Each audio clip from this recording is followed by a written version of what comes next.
Welcome, welcome, welcome, beloved community. We're back again with another Water Wednesdays webcast done by the People's Water Board. And this week we have the pleasure of talking to Sister Mary Ellen Howard, who's a public health nurse and will be speaking to us about the public health aspects of not having running water in your home and what that implication could be for our community.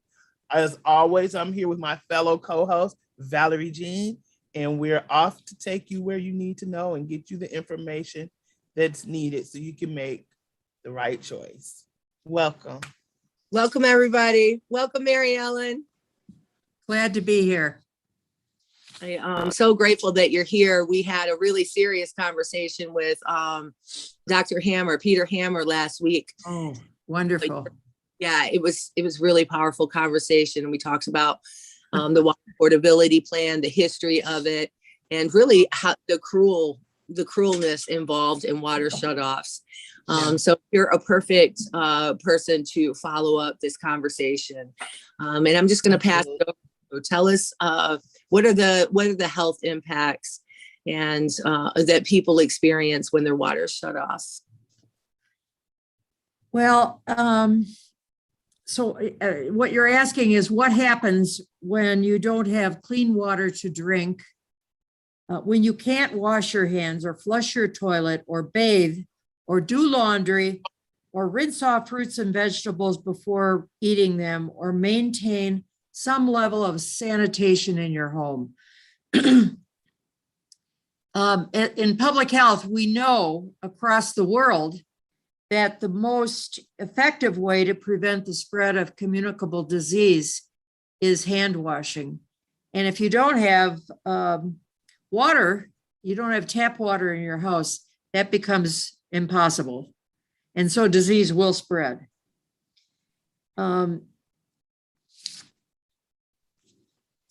Shigellosis, I'll name a few diseases that are that we're at risk for if we don't have water. Shigellosis is a gastrointestinal disease that occurs primarily in developing countries where they have no indoor plumbing. It's the #1 cause of infant mortality in the world, and its symptoms are diarrhea, nausea, vomiting, and dehydration. The Detroit Health Department infectious disease statistics show that since 2014, cases of shigellosis, hepatitis A, and Legionnaire disease have escalated in the city. So I just want to say all that's connected to the water shutoffs. If your water's been shut off, you have no indoor plumbing in effect, and you are living in the equivalent of a developing country. It's just criminal what we put people through. I don't know how our elected public officials can sleep at night because there's just no possibility for health or sanitation if you have no water. First of all, taking in a minimal amount of water every day is essential for life. That's right. It has a profound influence on human health. The quantity and quality of water available to a community are important determinants of public health. I can't say this enough.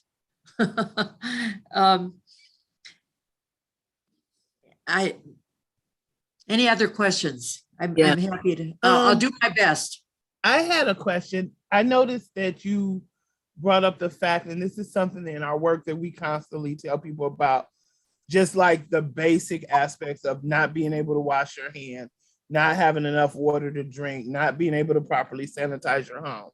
Right. I've been hearing in other cities where I've connected with activists around water that they've been having increases in norovirus as well. And then I researched it, and it says that it primarily comes from people not washing their hands properly after using the restroom and then touching items, and then other people ingest them or they ingest them, and it causes a similar gastrointestinal effect to the diseases that you mentioned. Right. I'm Right. That was wondering not if- an exhaustive list that I yeah. put out there. So There are it's there are far more lots more. extensive. It's far more extensive than just the ones you mentioned. Yeah, I often tell the story of a young mother changing the diaper of her baby. And then after she changes the diaper, she doesn't wash her hands because her water has been shut off. And then she goes into the kitchen and prepares lunch for the kids, for the rest of the family. And, you know, what is she supposed to do? It's just criminal. She needs water, lots of it, Yeah. to keep those kids healthy and keep herself healthy. Right, definitely. And that's just the aspect of not having to wash our hands. Right. I remember doing a small group of public health surveys and we actually met with people whose water was shut off. Yeah. And those are just what I would think are like the worst case diseases that you can get. A lot of people are overlooking that diseases like hypertension. A lot of people are getting that because they're not drinking enough water to flush their system out, and the salts are staying in their system. We had people who, and this was like months and in some cases years afterwards, and they still had these health issues from a period of when they had their water shut off. I can attest to that myself because I left my water shut off experience with compromised lungs, Right. because of bacteria pneumonia that I contracted. So can you explain to people how important this is? We need to just continue to reiterate it because I still meet people every day that are just completely unaware. Well, and if you remember, in the height of the water shutoffs, they were asking people that had been shut off to go to the doctor and get a doctor's note on why they needed water. Do you remember that? Yeah. It's a documentary. And You know, that part of it is that specific part of it is so sinister, so cruel. yeah, Well, we know how to ask people to go get a doctor's note to say why they needed water. They can get 3 weeks of water. That's only 21 days. Yeah. I worked at Cabrini Clinic at Most Holy Trinity Church for 20 years. It's a free clinic for uninsured people. And the way I got involved in this water issue was we had clients coming in the front door telling us that their water had been shut off. So, I want to say there are other utilities also. And these people weren't asking for free water, What they were asking for is affordable water. They desperately wanted to pay their bills so that they could get their water turned on again. Absolutely. Yeah. So anyway, I wrote lots of those letters, let me tell you. Here, yeah, the doctor's notes. I became a doctor and no, really. I signed them RN, registered nurse, and director of Cabrini Clinic.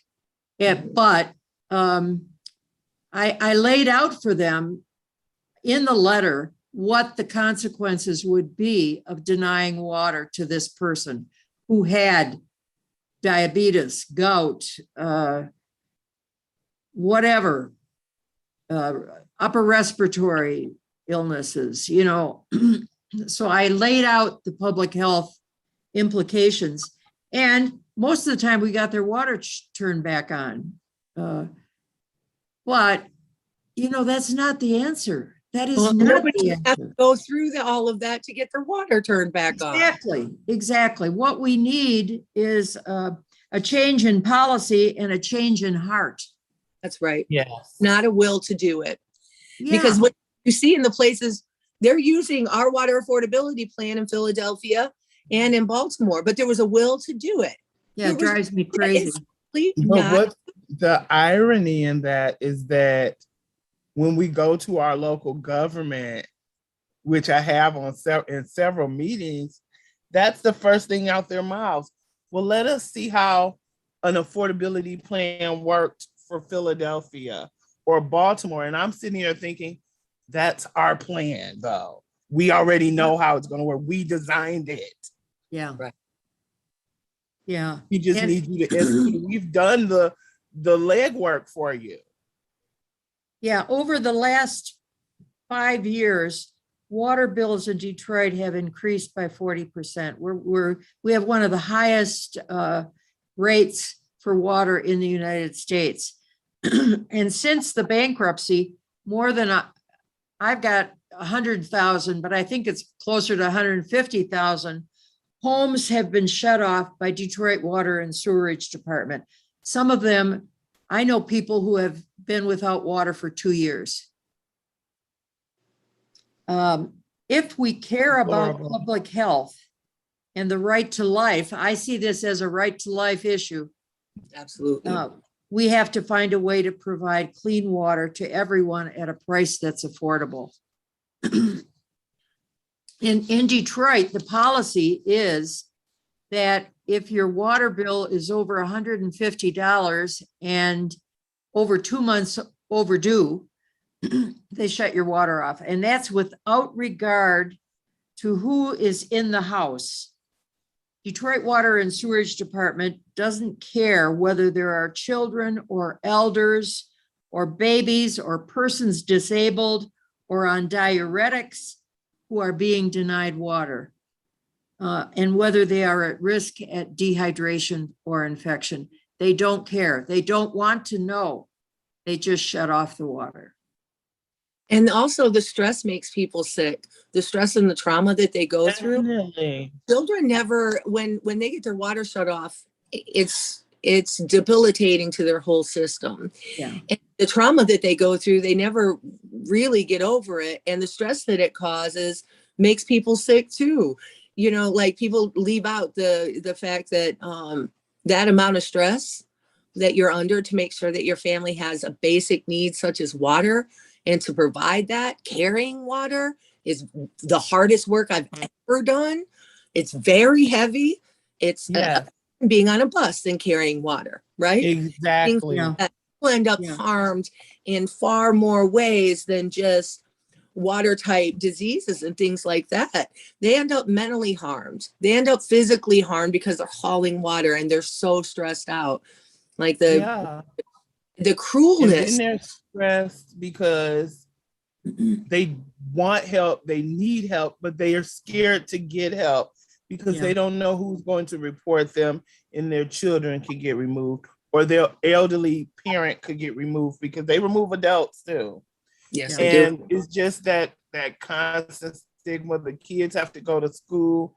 They're worried about getting bullied because maybe their uniforms or their clothing aren't clean. They smell. And Kids yeah. smell. And I actually had a client that I spoke to who said she went to the doctor to get help because she wasn't feeling well. Her water was off, and the doctor refused to see her. He told her that she had a body odor and to leave out of his clinic. And I thought that was the most demoralizing criminal thing you could do. You're supposed to be there to help. Yeah. You know, you couldn't can even tell give you her a the note because you Can I refused tell to you a see her. story? Yeah. When I was at Cabrini Clinic, I went into an exam room to see a patient who had arrived. And as I'm coming around the corner and going in the door, this odor hit me and practically knocked me back out into the hall. So I went in to see this gentleman, and he said to me, "Did you smell that?" And I said, "Oh yeah, I smelled it." And he said, "Well, even Jesus smelled when he came out of the tomb." Mm. Mm. I mean, I will That's never very forget poignant. that.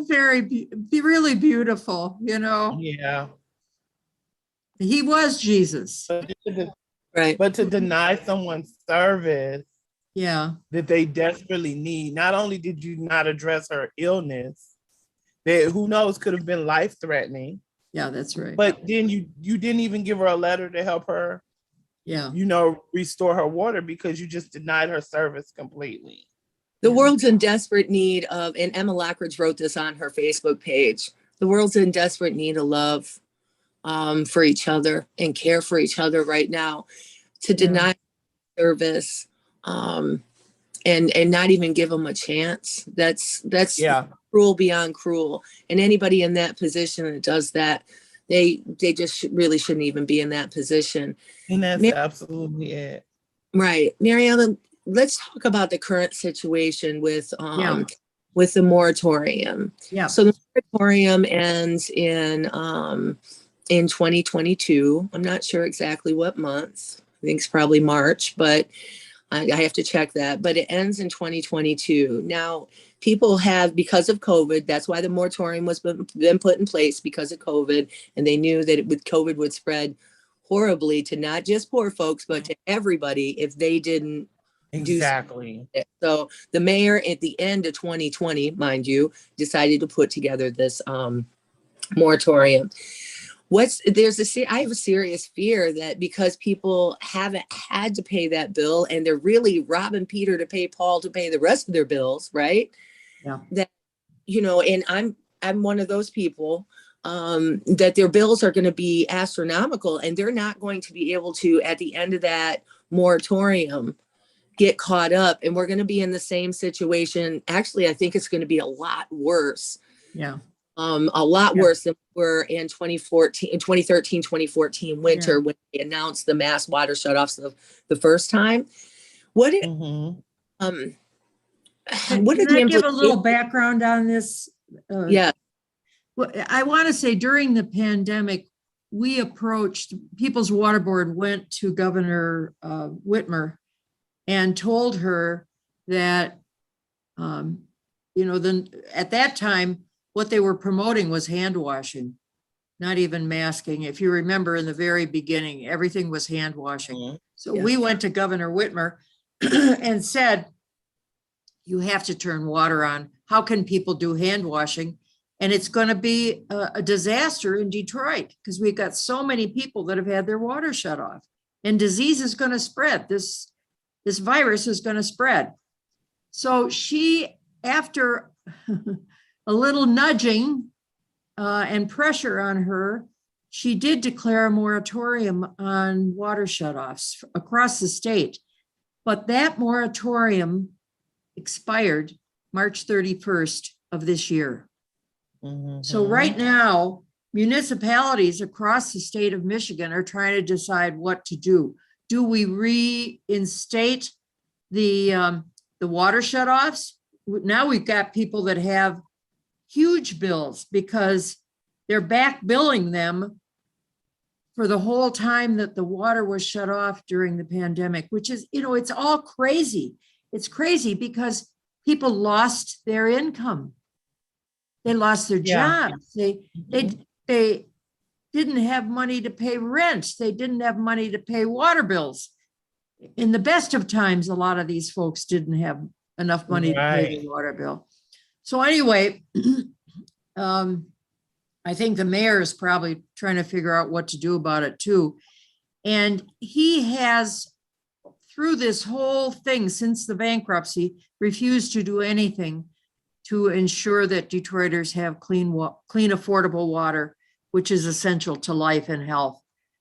He's running for re-election this November, and this water situation reflects poorly on him. He knows that.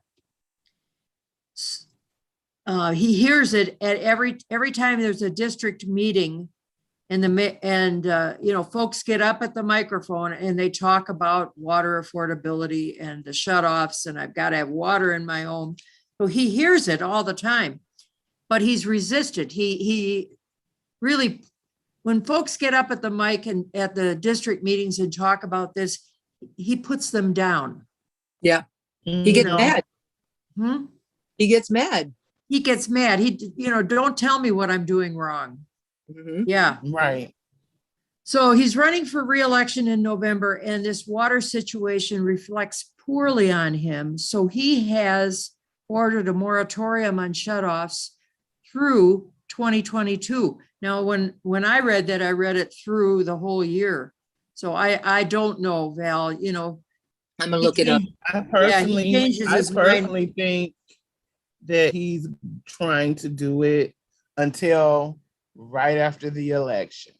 Yeah. After he's secured or thinks he's secured his place in office again, I believe that moratorium is going to be lifted as soon as it happens.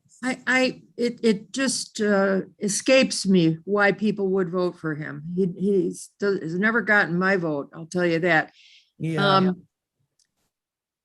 He said the reason he did the moratorium is he wants to develop a water affordability plan. But I don't know, how long ago did he make this announcement? It happened in 2020, December 2020. Yeah, I want to say it's more than 6 months. Yeah. Yeah. And he's done nothing so far as we can tell. We would know if he was working on a water affordability plan. Well, he'd be making a big deal out of it. That's right. He's not doing it. So he's done this to shut us up. Exactly. And I think we shouldn't be shut up. No. We've got to keep pushing for this. Well, we certainly can't. He shut us up. I'll tell you that. Not anyone. Yeah. We need to put pressure on him to produce a plan that makes water affordable so our citizens can pay their bills. Absolutely. And it's, it has to be, you have to think about the people when you're creating it. You can't think about your own interests and your friends' interests and all of that. And that's something to have citizens lacking. The man does not about the people. He needs a committee of citizens, of residents and activists together to help him formulate what his idea of water affordability plan is. We had an opportunity with Proposal P. Yeah. We had an opportunity with Proposal P and that was shot down. He and his corporate buddies threw money at defeating it, and they did defeat it. Mm-hmm. And Whitmer stood against it, stood against Proposal P, which was so me because which is a prime example that he and Duggan both come out of It's a prime example to show that he really is not about affordability, because we gave it to him not once, but twice on a silver platter. All he had to do was implement it.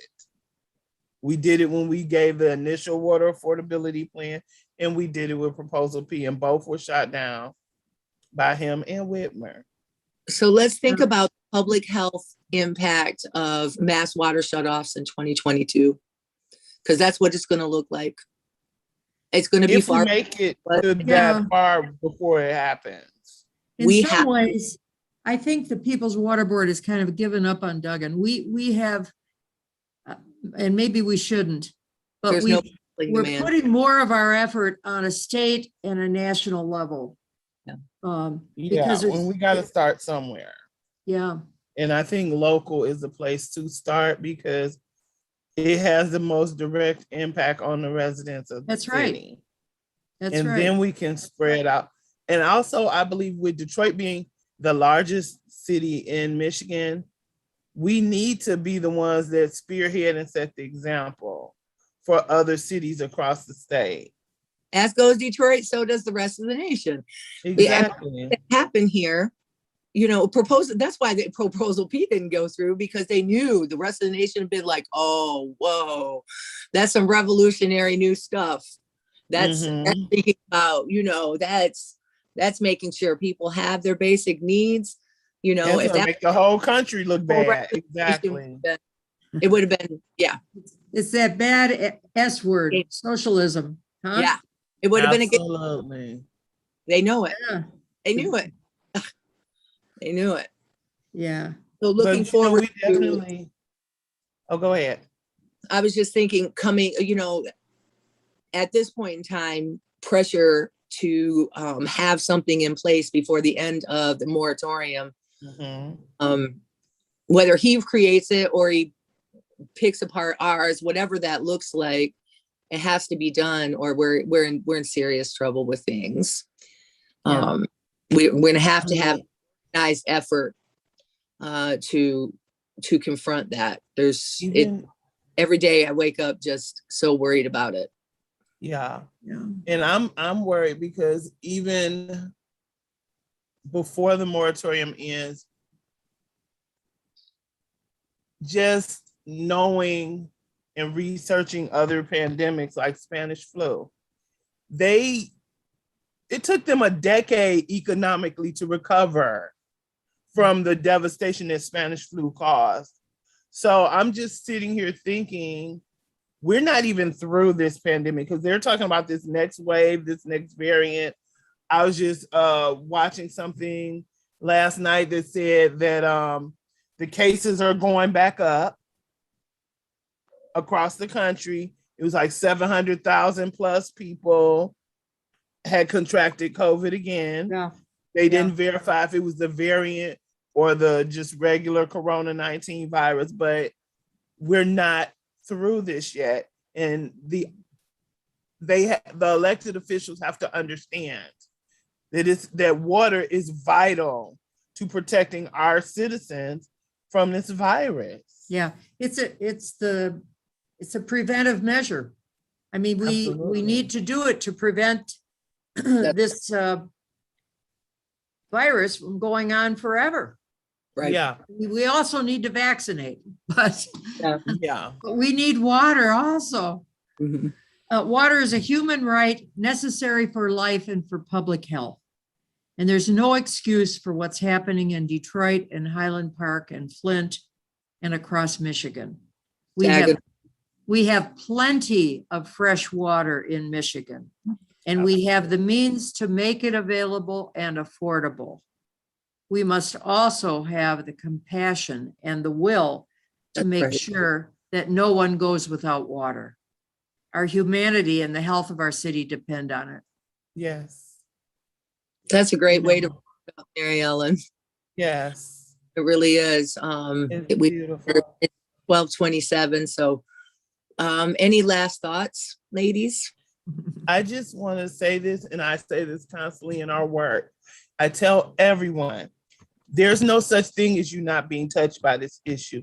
There's only two alternatives. Either it directly impacts you or it indirectly impacts you. But either way, you will be impacted. Yeah, it's changed our lives, almost every aspect of our life profoundly.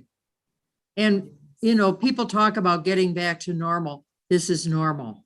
Yeah. I'm afraid this is normal. Yes, sadly it is. Yeah. That's why we do the work that we do, so that we can create a new normal, right? Yeah. Yeah. That where people equitable normal. Yes. I want to say thank God for the two of you. I do thank God for the two of you and for the People's Water Board, who are working for all the people of Detroit who don't have water. Yes. Thank you, Mary Ellen. Thank you for the work that you do and being so willing to explain to people. You know, anytime we ask, you always come and you explain to people. And it's powerful too. It is. Thanks to both of you for making this podcast available. This is wonderful, the work that you're doing. I hope lots of people listen. We've been hoping to get to mobilize it to where hundreds and hundreds and hundreds of people see it every Wednesday. We're slowly but surely up to that. We've had some of the best people come and talk, and the next couple are going to be really, really great. That's great. We're going to be talking about the ARPA funds. You want to talk about that really quickly, Nicole? Yes, we're going to be talking about the ARPA funds, which is a pot of money that our federal government is sending down specifically for water and water infrastructure issues. And we want you to know where it's coming to, how it's going to be laid out and distributed, and what you can do to ensure that it gets to the people it needs to get to.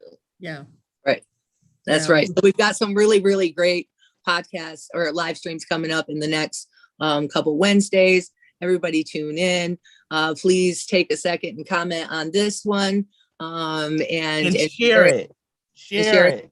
Feel free to tag Mayor Duggan so he knows, so that he knows. Or that Governor Whitmer, any of the elected officials. That's right. Tag all of them, city Yeah. council included. I'll email it to him. Yeah. Those that aren't in jail yet. You know. Yes. Yes. Yes. You know. Thank Or you, just everyone. send it to the Detroit Detention Center. There you go. All right. Thank you, everyone, and until Thank you. next time, take care of each other. Yeah. Look out for each other, and thank